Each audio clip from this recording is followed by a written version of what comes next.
பஞ்சம் வந்துட்டதுனால யாக்கோபும் அவருடைய குடும்பத்தாரும் தங்களோட இடத்தை விட்டு ரொம்ப காலத்துக்கு முன்னாடியே எகிப்து நாட்டில் வந்து தங்கிட்டாங்க.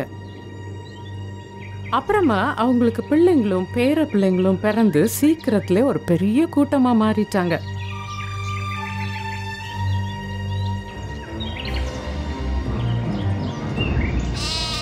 இவ்வளவு பெரிய மக்கள் கூட்டமா இஸ்ரவேல் பெருகினதை பார்த்த எகிப்து நாட்டோட ராஜா அவங்கள தன்னோட கட்டுப்பாடுல வச்சுக்கணும்னு ஆசைப்பட்டு அவங்கள அவரோட அடிமைங்களாக்கிட்டாரு.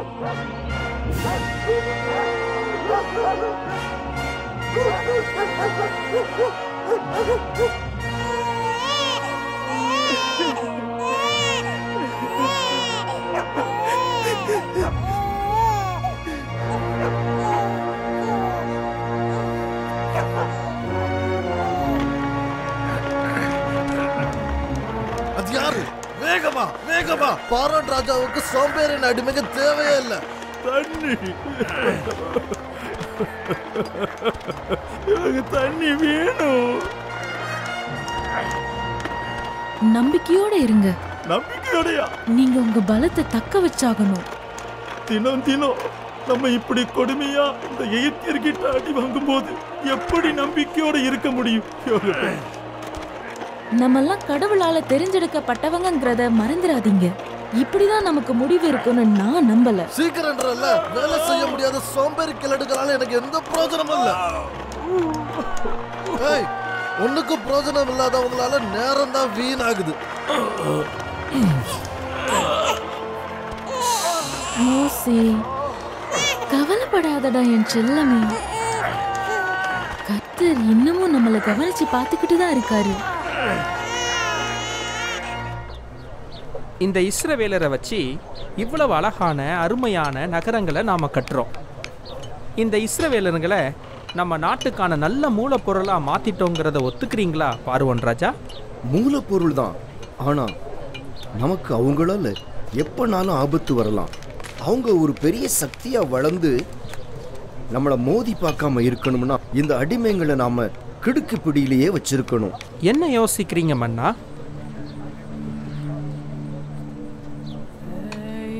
பிறக்கிற ஒவ்வொரு இஸ்ரவேல் ஆம்பளை பிள்ளையையும் பிறந்த நாள்லயே கொல்லணும்னு கட்டளை கொடுக்கிறேன். ஓ சரி, இந்த கட்டளைய என்னோட ஜனங்க எல்லார்கிட்டையும் அனுப்ப போறேன். இஸ்ரவேல் பையங்களை ஆத்துல எரிஞ்சிடணும். நீங்க எதை சொன்னாலும் மக்கள் அதை செய்வாங்க மன்னா. என் கண்ணே, தூங்கிடுடா என் செல்லமே. இந்த வீட்டுல குழந்தை இருக்குதுல, சத்தம் கேட்டுச்சு. கதவு திறங்க. சத்தம் போடாதடா மோசே. மீரியாம், ஆரோன், உங்க தம்பிய பக்கத்து அறைக்கு தூக்கிட்டு போங்க. அவனை அழ விட்டுறாதீங்க.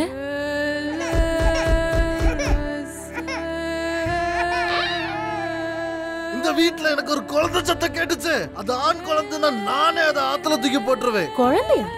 இங்க குழந்தையெல்லாம் கிடையாதுங்க. சரி, ஆனா குழந்தையதான் ஒளிச்சு வச்சதுங்க நான் கண்டுபிடிச்சேன். பார்வோனோட பேராலே போட்டு தள்ளிடுவேன். நான் என்ன பண்ணுவேன்?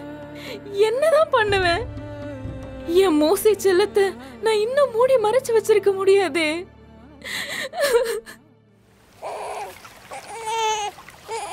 கூடைய இந்த இடத்துல வச்சிரு. மீரியாம், இதுக்கு பக்கத்திலேயே நின்னுக்க. உன் குட்டி தம்பிக்கு எதுவும் ஆயிராதபடி நீதான் பாத்துக்கணும். மோசே, நீ இந்த நாணல் புதருக்குள்ள விட்டுட்டு போக வேண்டியதா இருக்கே. என் அழகு செல்லமே.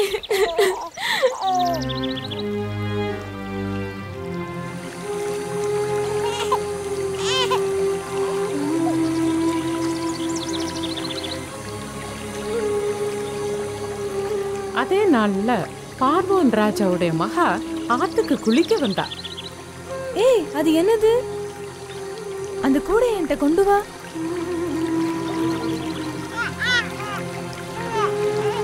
குழந்தை இஸ்ரவேலரோட தான் இருக்கும். பாவம், செல்லம் போல இருக்கு. ஆறு எனக்கு ஒரு குழந்தைய கொடுத்துருக்கு. உன்னை என் சொந்த மகனா தத்தெடுத்துக்க போறேன். ஏய் சின்ன பொண்ணு, போய் என் குழந்தைக்கு பால் கொடுக்கறதுக்கு யாரையாவது கூட்டிட்டு வா. மிரியம் பார்வோன் மகா கிட்ட தான் சொந்த அம்மாவையே கூட்டிட்டு வந்தா. அதனால தான் சொந்த அம்மாவோட பராமரிப்பே அவனுக்கு கிடைச்சது. பார்வோனுடைய மகா மோசைய தன்னுடைய சொந்த மகனா தத்தெடுத்துக்கிட்டா. இப்படியா இஸ்ரவேல் பையனான மோசே எகிப்து நாட்டோட அரண்மனையில வளர்ந்தான்.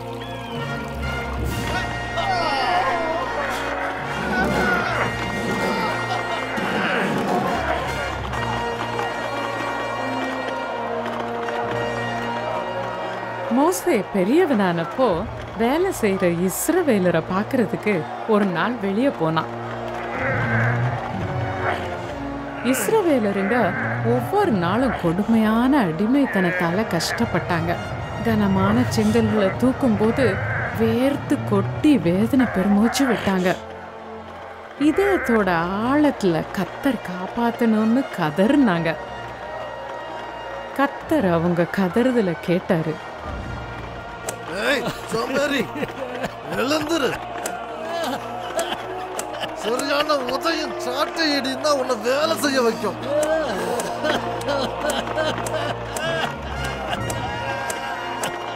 அந்த இஸ்ரவேல் மனுஷனை எகிப்து காவலாளி விடாம அடிக்கிறத பார்த்த மோசேக்கு ஆத்திரமா வந்துச்சு. அந்த காவலாளிய அடிச்சதுல அவன் செத்தே போயிட்டான்.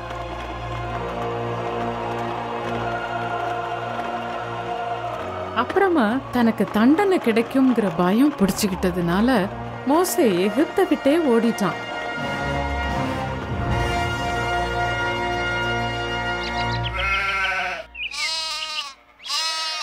மோசே மீதியானியரோட இடத்துல போய் வாழ்ந்தான். மேய்ப்பனா இருக்கிறது எப்படின்னு அங்க போய் தான் படிச்சுக்கிட்டான். எத்ரா குடும்பத்தோட சேர்ந்து வாழ்ந்து கல்யாணம் கட்டி பிள்ளைங்களையும் பெத்துக்கிட்டான்.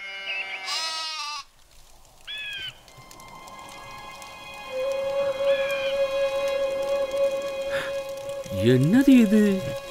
மோசே, மோசே, இதுக்கு மேல பக்கத்துல வராத.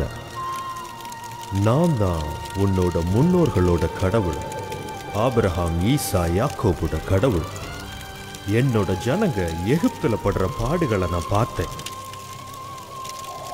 நான் இப்போ இறங்கி வந்து திரும்பவுமா அவங்க சொந்த தேசமான கானானுக்கு அவங்கள கூட்டிட்டு போக போறேன். எகிப்துல இருந்து என் ஜனங்களை வெளியே கொண்டு வர்றதுக்கு நான் உன்னைத்தான் பார்வோன் கிட்ட அனுப்ப போறேன். இஸ்ரவேலரை எகிப்துல இருந்து விடுதலையாக்கி கூட்டு வர்றதுக்கு நான் ஏமாத்துறோம். நானே உன் கூட இருந்து என் ஜனங்களை விடுதலையாக்குவேன். ஆனா இஸ்ரவேலர்ன நம்பாட்டா நான் என்ன பண்றது? எனக்கு உங்க பேர் கூட தெரியாத. இருக்கிறவராகவே இருக்கிறேன். நீ இஸ்ரவேல் ஜனங்களை பார்த்து அவங்க முன்னோர்களோட கடவுளான யெகோவா அவங்கள எகிப்தோட அடிமைத்தனத்துல இருந்து விடுதலையாக்க போறாருன்னு சொல்லு. கடவுளே, யெகோவா. நீ பார்வோன் கிட்ட பேசும்போது அவன் உங்களை போக விட்டுருவான். ஏன்னா நான் என்னோட பலமான கையை எகிப்துக்கு விரோதமா வைக்க போறேன். ஆண்டவரே, உமக்கு தெரியாது ஒண்ணும் இல்ல. எனக்கு பேச்சு அவ்வளவு சரிப்பட்டு வராது. பயப்படாத மோசே, நான் உன் கூடவே இருந்து நீ பேச வேண்டிய வார்த்தைகளை நானே உனக்கு தருவேன். தயவுசெய்து வேற யாரையாவது அனுப்புங்களேன். மோசே, உன் சகோதரனான ஆரோன் நல்லாவே பேசுவான். உனக்கு உதவி செய்ய நான் அவனை உன் கூட அனுப்புவேன்.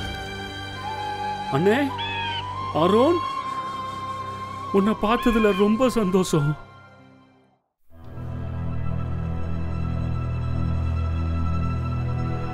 ஓ சூரிய பகவானே, உன்னோட ஜீவ ஒளி கதிர்களால என் தேசத்தை பிரகாசமாக்கு.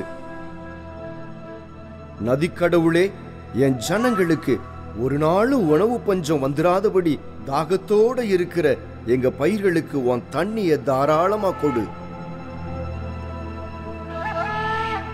பார்வோன் மன்னா, உங்களை பார்த்து பேசணும்னு 2 இஸ்ரவேல்காரங்க வந்திருக்காங்க. 2 இஸ்ரவேல்காரனுகளா? அந்த அடிமைகளுக்கு ஏன்ட்ட இருந்து என்ன வேண்டியது இருக்கும்? நாங்க இஸ்ரவேலரோட கடவுளான யெகோவா கிட்ட இருந்து செய்தி கொண்டு வந்திருக்கோம். என் ஜனங்க பாலைவனத்துல என்னை ஆராதிக்கிறதுக்காக அவங்கள போக விடுன்னு அவர் சொல்றாரு. யெகோவா யாரப்பா அது? அப்படி பெயருள்ள எந்த கடவுளும் எனக்கு தெரியாத. அதோட இஸ்ரவேலர் எகிப்தை விட்டு போக ஒரு நாளும் அனுமதிக்க மாட்டேன்.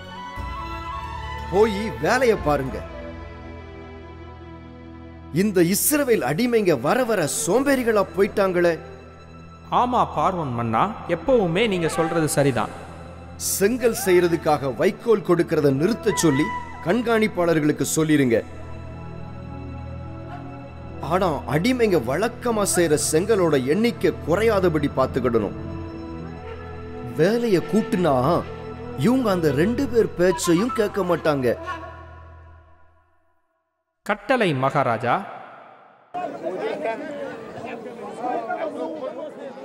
நேத்தே உங்க தினசரி அளவை செய்யல. இன்னைக்கு செங்கல் எண்ணிக்கை நேத்தை விட குறையுது. செங்கல் செய்யறதுக்கான வைக்கோலையே நீங்க கொடுக்கல, பிறகு நாங்க எப்படி செய்யறது? நீங்கெல்லாம் சுத்த சோம்பேறிங்க. அதனாலதான் உங்க கடவுளை தொழுது கொள்ள போறோங்க.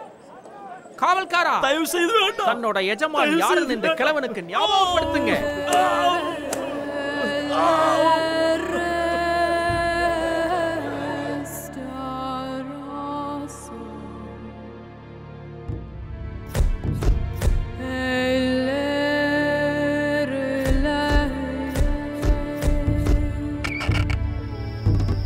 ஏய் மோசே, உன்னாலதான் இதெல்லாம். அவங்க எங்க எல்லாத்தையும் கொண்டு போட முன்னால எங்களை கொஞ்சம் நிம்மதியா இருக்க விட மாட்டியா? நம்ம கடவுள் நமக்கு விடுதலை தரதுக்கான ஒரு திட்டம் வச்சிருக்காருங்கிறத நாம இப்ப நம்பி ஆகணும். திட்டமா? நான் தான் அவரோட திட்டம். ஆனா இப்ப எல்லார் காலையும் கவுத்திட்டு நிக்கனே.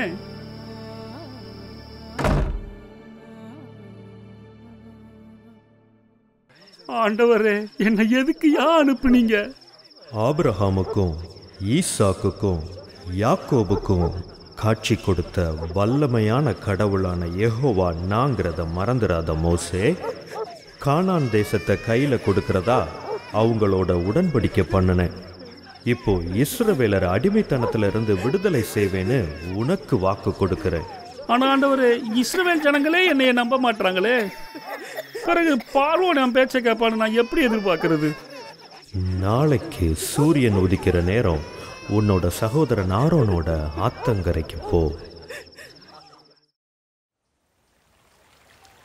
நானும் என் குட்டி பையனும் குடிக்கிறதுக்கு கொஞ்சம் தண்ணி கொண்டு வாங்க.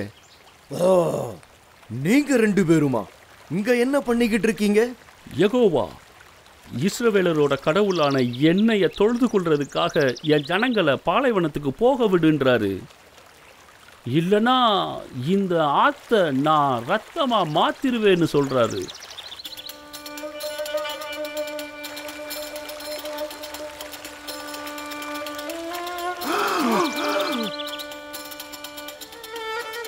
இது பயங்கரம், இது ரத்தம்.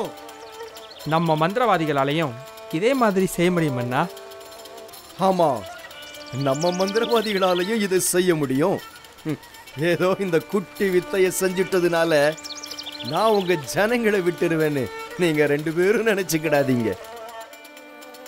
யாராலேயே குடிக்க முடியாதபடிக்கு தண்ணி அருவருப்பான பிறகும் இஸ்ரவேல் ஜனங்க போறத பார்வோன் விரும்பல.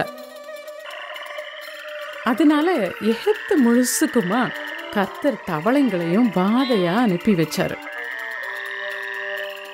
எங்க பார்த்தாலும் தவளைங்க. எகிப்தியரோட வீட்டுல நுழைஞ்ச தவளைங்க அவங்க சாப்பாடு மேல கூட தவிச்சு. இந்த தவளைகளை சகிக்க முடியல. உன் கடவுள்கிட்ட இத போக சொல்லி கேளு மோசே. நான் யெகோவா கிட்ட ஜெபம் பண்ணி இதையெல்லாம் எடுத்து போட சொல்றேன்.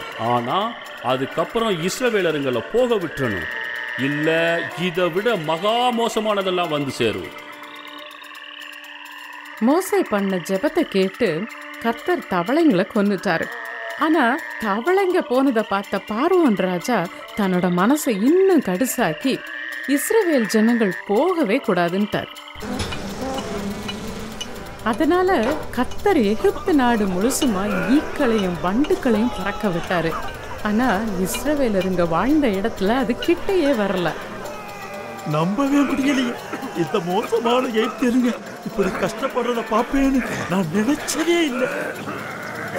எகிப்துல இருந்து ஈக்களை வெளியேற்ற சொல்லி பார்வோன் மோசையை கெஞ்சி கேட்டாரு. ஆனா ஈக்கள் எல்லாம் போன உடனே மறுபடியும் தன் நெஞ்ச கல்லாக்கிட்டார். அதனால கர்த்தர் எகிப்தியருங்க மேல கொப்பளங்களை வர வச்சாரு. அதோட அவங்க மிருகங்கள் மேலேயும் பயங்கரமான வியாதிகள் அனுப்புனாரு. அப்படி இருந்தும் பார்வோன் கர்த்தருக்கு அடி பண்ணியல. அப்புறமா கடவுள் பயங்கரமான ஒரு கல் மழை புயலை அனுப்புனாரு. அது வர்ற வழியில இருந்த பயிருங்க, மரங்க, மிருகங்க, மனுஷங்கன்னு எல்லாத்தையும் அழிச்சு போட்டுருச்சு.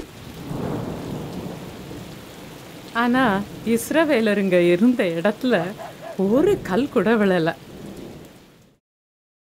கடவுள் சொல்றாரு, என்னோட ஜனங்களை போக விடு, இல்லனா நான் அனுப்ப போற வெட்டுக்கிளி கூட்டம் நாடு முழுசும் பரவி உங்ககிட்ட மிச்சம் இருக்கிற கொஞ்ச நஞ்ச சாப்பாட்டையும் விழுங்கிரும். மன்னா, எகிப்து தேசமே பாலா போயிருக்கிறத நீங்க பார்க்கலையா? நான் கெஞ்சி கேட்கிறேன், அவங்கள போக விடுங்க. இல்ல, முடியாது.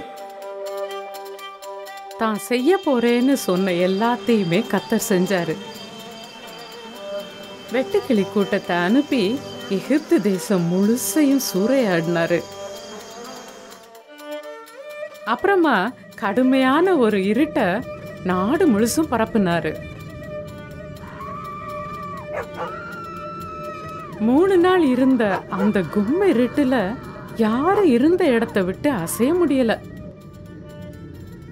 ஆனா இஸ்ரேல் ஜனங்க இருந்த இடத்துல வெளிச்சம் இருந்துச்சு.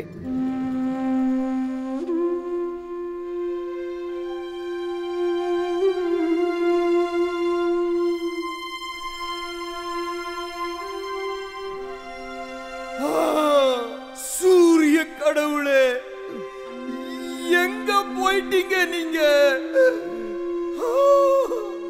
ஏன் எங்களை கைவிட்டீங்கன்னு சொல்லுங்க.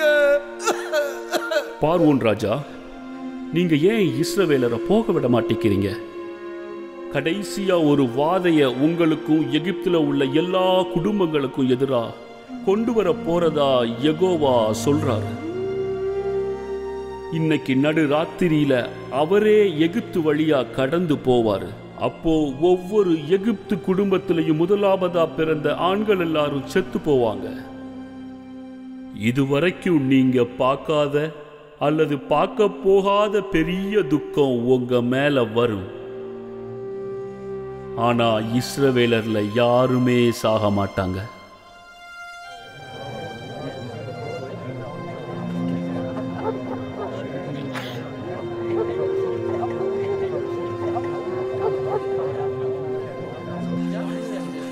இன்னைக்கு ராத்திரி யெகோவா நமக்கு நிரந்தர விடுதலை கொடுக்க போறாரு. கிளம்புறதுக்கு தயாரா எல்லாத்தையும் எடுத்து வச்சுக்கோங்க. ஏன்னா பார்வோனும் மற்ற எகிப்தியர்களும் நாம எப்படா அவங்க நாட்டை விட்டு போவோம்னு நினைக்கிற அளவுக்கு கர்த்தர் வேலை செய்ய போறாரு. கடவுள் இன்னைக்கு ராத்திரி எகிப்து தேசம் முழுவதும் கடந்து போக போறாரு. ஒவ்வொரு குடும்பத்திலையும் பிறந்த முதல் மகன் இறந்து போவான். கடவுள் கொடுத்த வழிமுறைகளுக்கு நீங்க கீழ்ப்படிஞ்சீங்கன்னா நம்ம குடும்பங்கள்ல பிறந்த மகனுங்க யாரும் சாக மாட்டாங்க.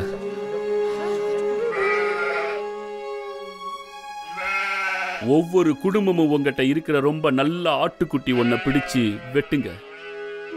அப்போ ஒரு பாத்திரத்துல அதோட ரத்தத்தை பிடிச்சு அதை உங்க முன்கதவோட நிலையிலையும் பக்கவாட்டிலையும் பூசுங்க. கடந்து போகும்போது அதை பார்க்கிற கர்த்தர் அழிக்க வர்ற தூதன் உங்க வீட்டுக்குள்ள வந்து உங்க மகன்களை கொல்றத அனுமதிக்க மாட்டாரு. ஒவ்வொரு குடும்பமும் அந்த ஆட்டோட கறிய தீயில வாட்டி கசப்பான கீரைங்களோடையும் புளிப்பில்லாத அப்பத்தோடையும் அதை சாப்பிடணும். சாப்பிட்ட பிறகு கிளம்ப தயாராகுங்க. ஏன்னா இன்னைக்கு ராத்திரியே கர்த்தர் எகிப்தியர்கிட்ட இருந்து நமக்கு விடுதலை தந்துருவாரு. கடவுள் உங்களுக்கு தர்றதா வாக்கு பண்ண தேசத்துக்கு நீங்க போன பிறகு ஒவ்வொரு வருஷமும் இதே நாள பஸ்கா பண்டிகையா கொண்டாடணும். கர்த்தர் அவரோட பெரிய பலத்தினால உங்களை அடிமைத்தனத்துல இருந்து விடுதலையாக்கி எகிப்துக்கு வெளியே கூட்டிட்டு வந்தாருங்கிறது ஞாபகத்துல இருக்கணும். வரப்போற ஒவ்வொரு தலைமுறையும் கடவுள் கொடுத்த இந்த விடுதலையை மறக்காம இருக்கிறதுக்காக இத உங்க பிள்ளைங்களுக்கும் அவங்க பிள்ளைங்களுக்கும் எப்பவும் சொல்லி கொடுத்துட்டே இருக்கணும்.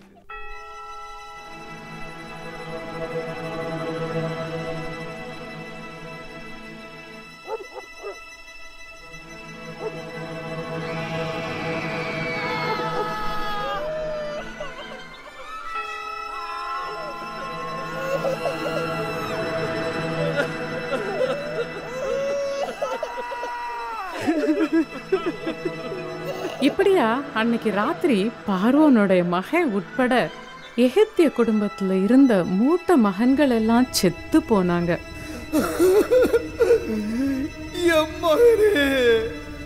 என்னை விட்டு நீ போயிடாத, முடியாது. மன்னா, நீங்க சொன்னபடியே மோசே வந்திருக்காரு. போயிருங்க, நீயும் ஜனங்களும் எங்கேயாவது தூரமா போயிருங்க. உங்களோட எடுத்துக்கிட்டு போய் உங்க கடவுளுக்கு ஆராதனை பண்ணுங்க. ஆனா என்னைய தண்டிக்கிறத நிறுத்த சொல்லுங்க.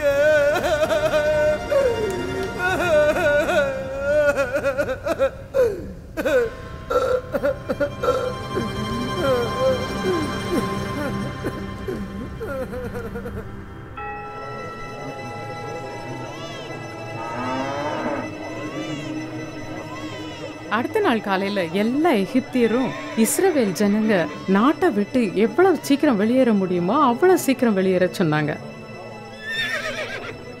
அதோட அவங்களுக்கு துணிமணிகளையும் வெள்ளியையும் தங்கத்தையும் கையில கொடுத்து அனுப்புனாங்க.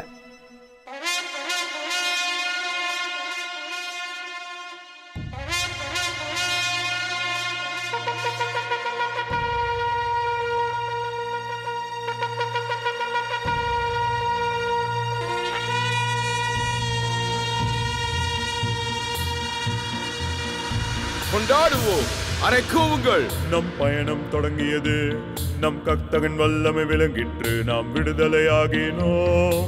பிள்ளைகள் பேரன் பேத்திகளிடமும் சொல்லிடுங்கள், நம் கர்த்தரின் வல்லமை விளங்கிற்று, நாம் விடுதலையாகினோம். கொண்டாடுவோம், அரைக்கூவுங்கள், பயணம் தொடங்கியது, நம் கர்த்தரின் வல்லமை விளங்கிற்று, நாம் விடுதலையாகினோம்.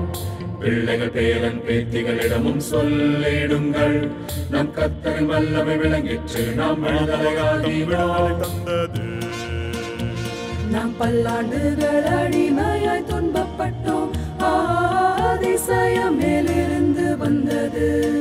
இரத்தத்தை கண்டதும் சங்காரக்காரன் எம்மை விட்டு விலகி ஓடிட்டார். பயணம் தொடங்கியது, நம் கர்த்தரின் வல்லமை விளங்கிற்று, நாம் விடுதலையாகினோம். பிள்ளைகள் பேரன் பேத்திகளிடமும் சொல்லிடுங்கள், நம் கர்த்தரின் வல்லமை விளங்கிற்று, நாம் விடுதலையாகினோம். கொண்டாடுவோம், அரைக்கூவுங்கள், பயணம் தொடங்கியது, நம் கர்த்தரின் வல்லமை விளங்கிற்று, நாம் விடுதலையாகினோம். பிள்ளைகள் பேரன் பேத்திகளிடமும் சொல்லிடுங்கள், நம் கர்த்தரின் வல்லமை விளங்கிற்று, நாம் விடுதலையாகினோம். கொண்டாடுவோம், அரைக்கூவுங்கள், பயணம் தொடங்கியது, நம் கர்த்தரின் வல்லமை விளங்கிற்று, நாம் விடுதலையாகினோம். பிள்ளைகள் பேரன் பேத்திகளிடமும் சொல்லிடுங்கள், நம் கர்த்தரின் வல்லமை விளங்கிற்று, நாம் விடுதலை